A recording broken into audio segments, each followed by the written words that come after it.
salah satu hadis baginda Nabi Muhammad alaihi salatu wassalam, beliau bersabda, "U'tiyat ummati fi syahri Ramadan khamsan lam yu'tahunna nabiyyun qabli."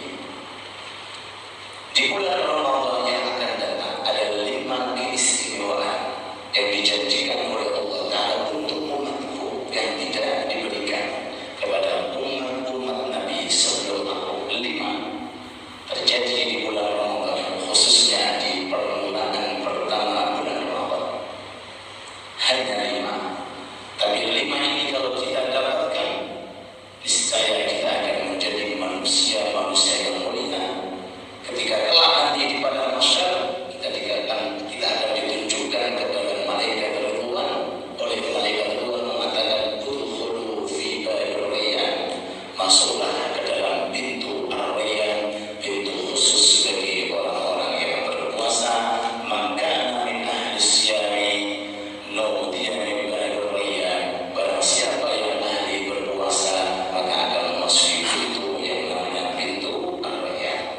Apa kata Rasul alaihi salatu wassalam? "Amma wahidatun fa innahu idza kana awwal lailatin min syahri Ramadan yanzuru Allahu ilaihim." Di saat malam pertama datang di bulan Ramadan, maka Allah memandang ilaihim, seluruh hamba-hambanya.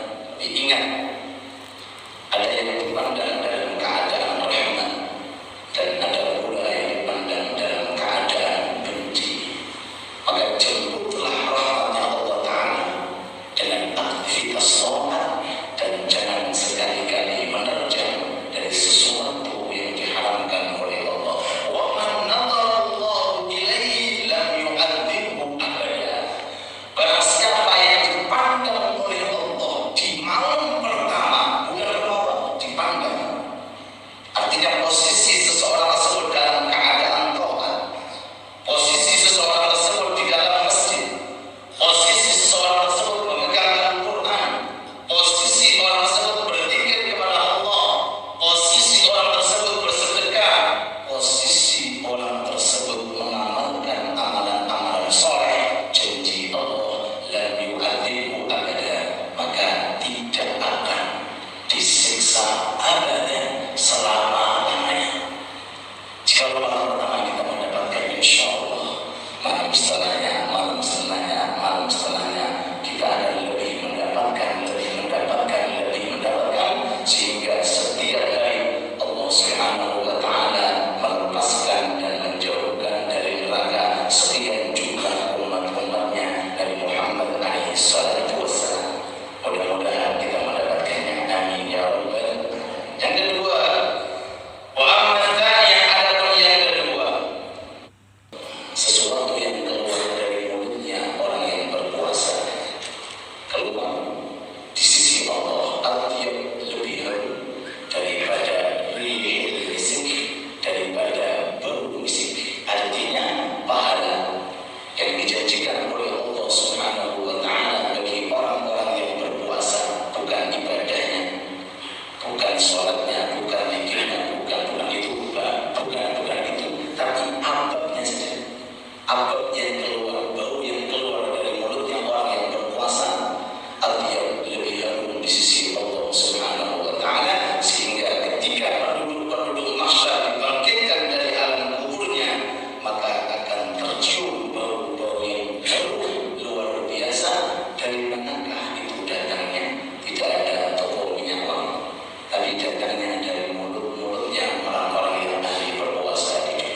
dengan lisannya untuk beristighfar, memintakan pengampunan kepada orang-orang yang ahli berpuasa. Yang keempat, Allah Subhanahu wa taala berfirman kepada surga, "Ista'iddi wa tazayyini li ibadi." Surga, persiapkan dirimu, hiasilah dirimu untuk hamba-hambaku yang sedang berpuasa. Aw syaka yastari'u min ta'abid dunya ila dari wa karamati, dan sewaktu-waktu aku menginginkan hamba tersebut untuk menjumpai diriku. Oleh sebab itu, persiapkan dirimu wahai surga, hiasilah dirimu wahai surga, karena aku ingin menjemput daripada hamba-hambaku yang suka untuk melakukan aktivitas puasa.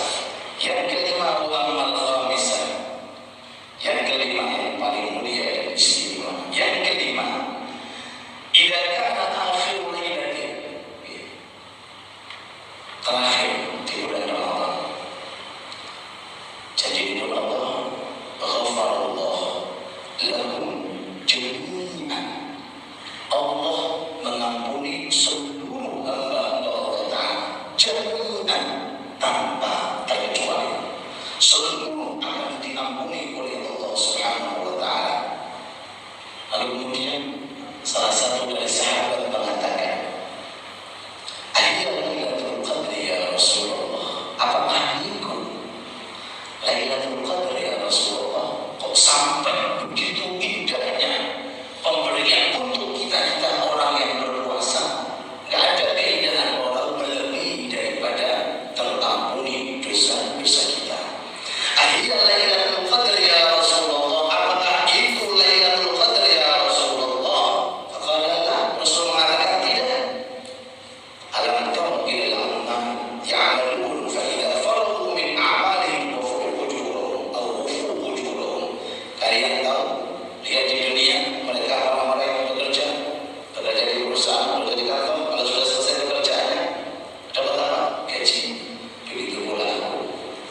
Ketika mereka orang-orang di dunia bekerja untukku, taruhkan syahwatahu di ajli, meninggalkan syahwatnya, syahwat lisan, syahwat pandangan mata, syahwat telinga di ajli untuk aku. Taruhkan ta'am, meninggalkan makannya di ajli untuk aku. Taruhkan ta'am, meninggalkan makanan di ajli, maka aku akan memberikan gaji kepada mereka yaitu terampuni dosa-dosanya. Ini 5 keistimewaan.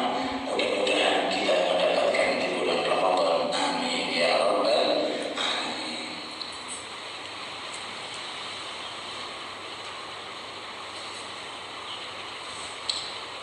Hadirin hadirat yang dirahmati Allah Subhanahu wa taala, sebelum kita melanjutkan daripada kajian kita, dan kemarin kita sampai kepada sunnah-sunnah sebelum sholat, yaitu sunnah qabliyah, mengerjakan aktivitas qabliyah daripada subuh. Di sini ada beberapa faedah yang perlu kita perhatikan, yang sudah menjadi amalan orang-orang soleh terlebih dahulu, dan sering-sering kita sampaikan. Kenapa kita sering menyebut soleh, orang soleh, orang soleh? Karena itu satu-satunya kelompok dari 4 kelompok yang sudah diridhai oleh Allah dan sudah mendapatkan kenikmatan di sisi Allah. Kita berupaya untuk melakukan aktivitas yang sudah dikerjakan oleh orang-orang soleh, di antaranya yaitu bacaan ayat ketika kita berada di qabliyah subuh. Jangan tinggalkan al-kafirun rakaat yang pertama, rakaat yang kedua jangan tinggalkan pula ikhlas. Jangan tinggalkan sekuat tenaga untuk membaca al-nashr rakaat yang pertama dan al-tar rakaat yang kedua. Karena banyak sekali dalam riwayat fadilah membaca al-nashr dan membaca al-tar. Di antaranya yaitu untuk menyembuhkan illat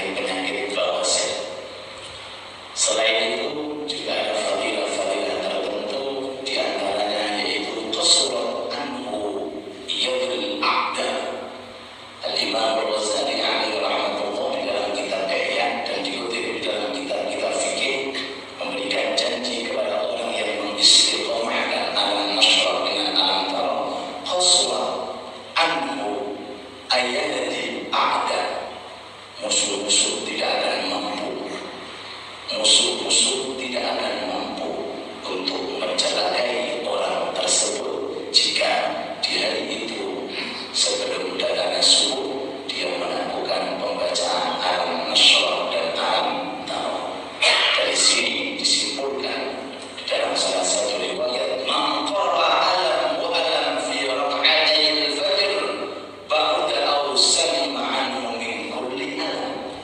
Barang siapa yang membaca alam nasrah dengan alam tawar, maka insya Allah akan selamat dari segala macam alam penyakit, segala macam alam musibah. Kemudian kemarin kita juga terangkan, kalau waktunya panjang kita usahakan juga untuk membaca Wat-Tini Waz-Zaitun pada rakaat yang pertama dengan apa? Inna anzalnahu fi lailatul qadr pada rakaat yang kedua. Ulama-ulama saleh mengutip di dalam kitabnya di antara fadilahnya untuk menghilangkan daripada penyakit gigi sehingga tidak mengalami sakit gigi. Jika seandainya waktunya lama maka diurutkan dia menikah alam Wat-Tini Waz-Zaitun, alam nasrah, qul ya ayyuhal kafirun, kemudian inna anzalnahu fi lailatul qadr, kemudian alam tara kaifa fa'ala rabbuka, kemudian surat al-ikhlas, qul huwallahu ahad. Setelah itu iqamah belum dikumandangkan, maka usahakan kalau tidak 3 zikir maka 1 zikir usahakan. Di dalam salah satu hadis diriwayatkan, bagi orang yang ingin diberkahi rezekinya, gampang meraih rezeki, dapat rezeki yang barokah, dan itu yang kita inginkan, rezeki yang barokah, bukan sekedar banyaknya rezeki, tapi rezeki yang barokah, banyak barokah atau sedikit tapi barokah. Keberkahan rezeki membantu aktivitas kita untuk menghadap kepada Allah. Sholat khusyuk, doa dikabulkan, aktivitas taat terjaga, istiqomah terjaga dikarenakan karena keberkahan sebuah rezeki. Karena kita bisa beraktivitas karena kita minum, kita beraktivitas karena kita makan. Kalau pakaian bisa dilepas, kopiah bisa dilepas, calon bisa diganti, mobil bisa dijual. Tapi kalau tubuh sudah melekat pada sesuatu yang diharamkan oleh Allah, minumannya haram, makanannya haram, bagaimana solusi untuk mengeluarkan? Kalau sudah mendadak daging, bagaimana kita doa? Bagaimana kita sholat?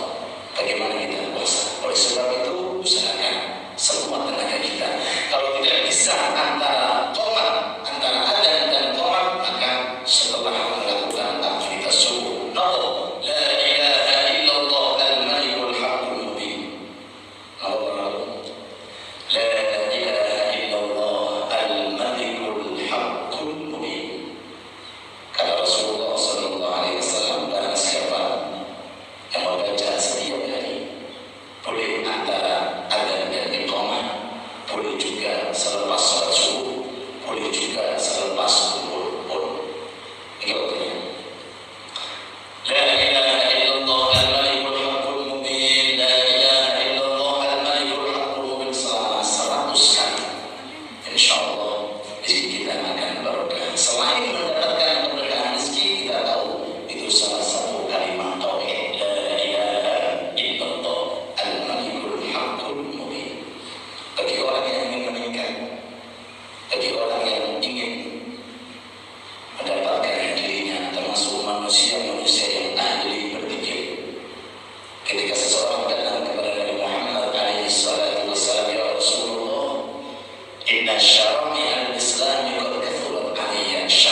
lisan kamu untuk suka menyebut nama Allah, membasahi lisan kita dengan memperbanyak berzikir kepada Allah. Dari sini berarti zikir dimanapun kita berada tidak ada permasalahan, baik zikir secara per individu ataupun zikir secara jamaah, maka semuanya itu dianjurkan oleh Allah Subhanahu wa Ta'ala. Kalau kita punya waktu, tambahin balik.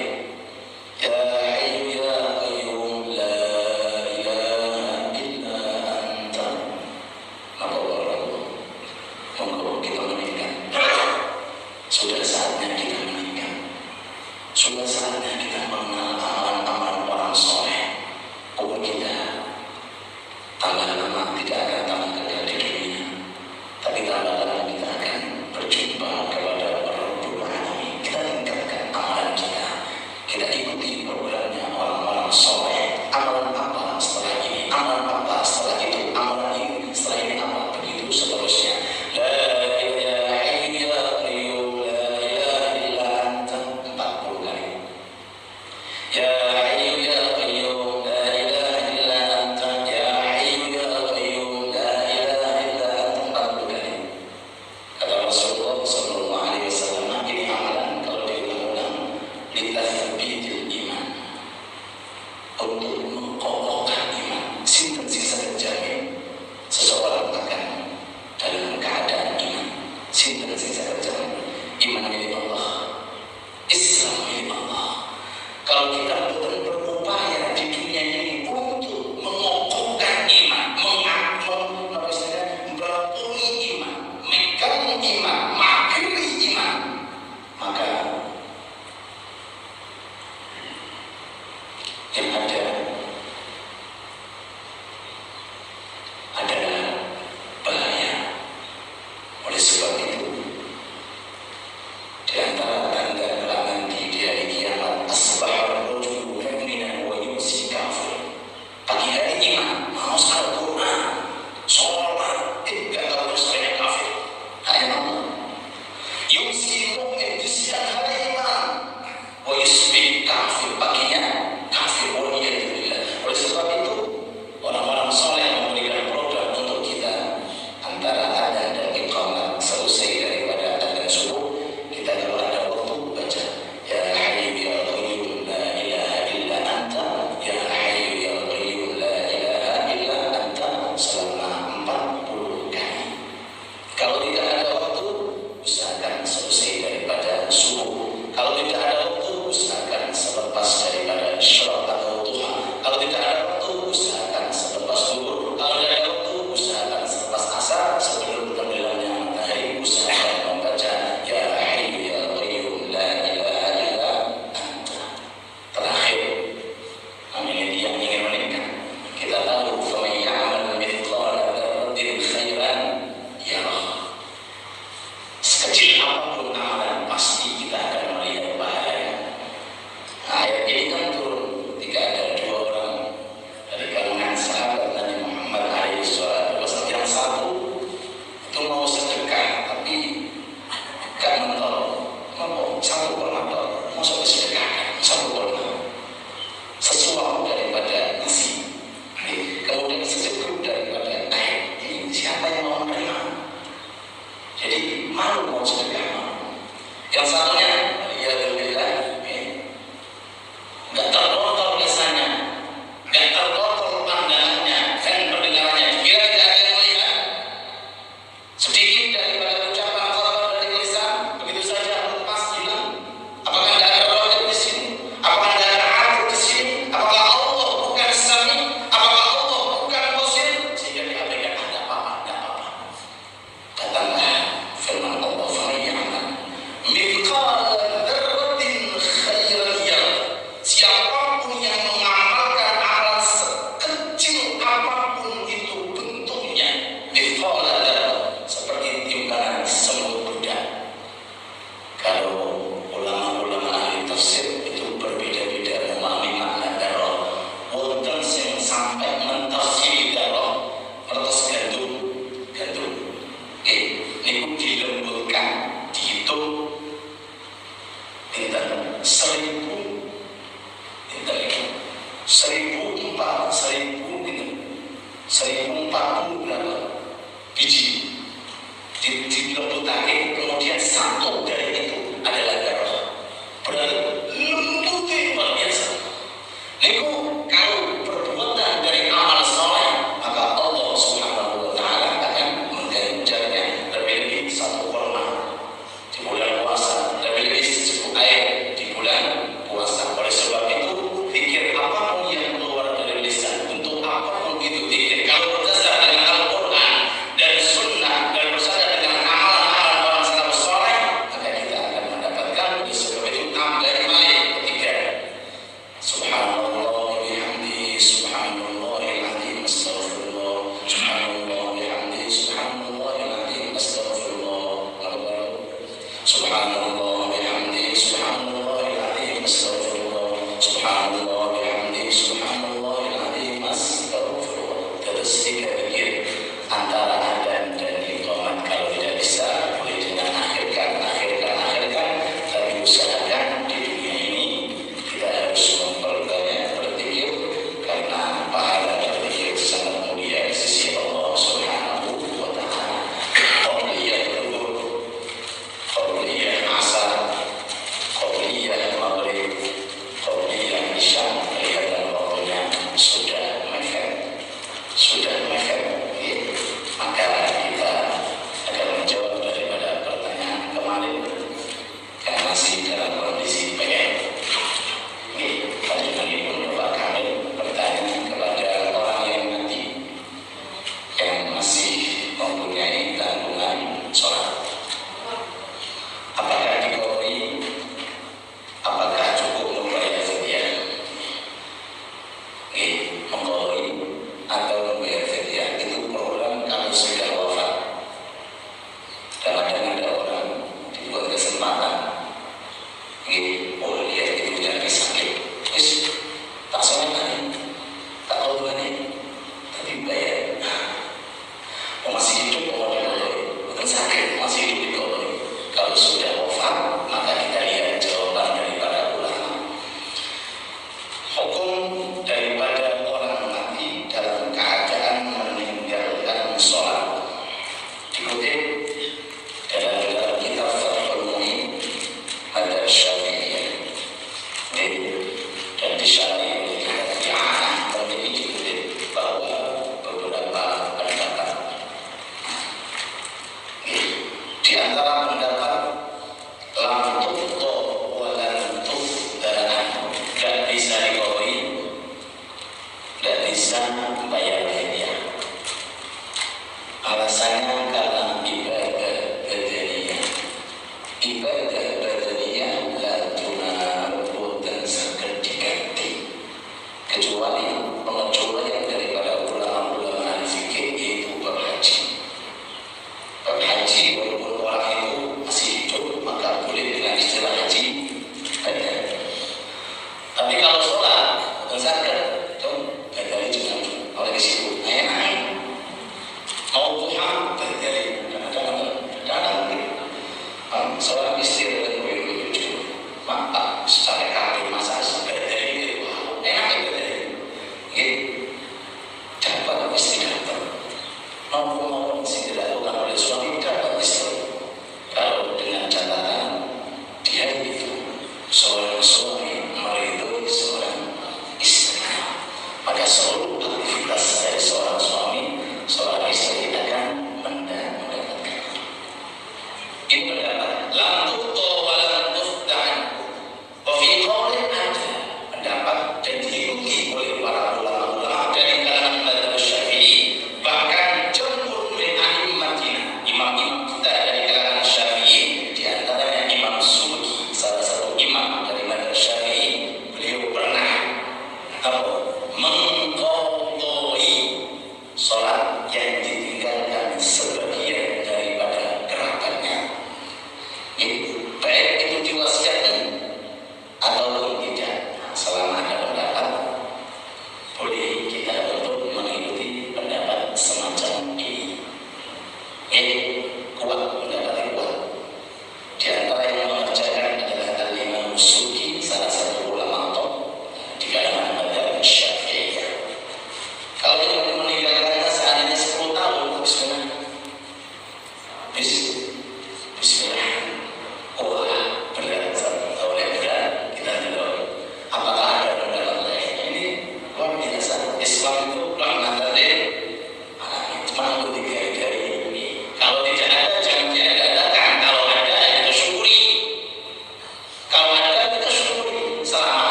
وفي وجه عليه كثير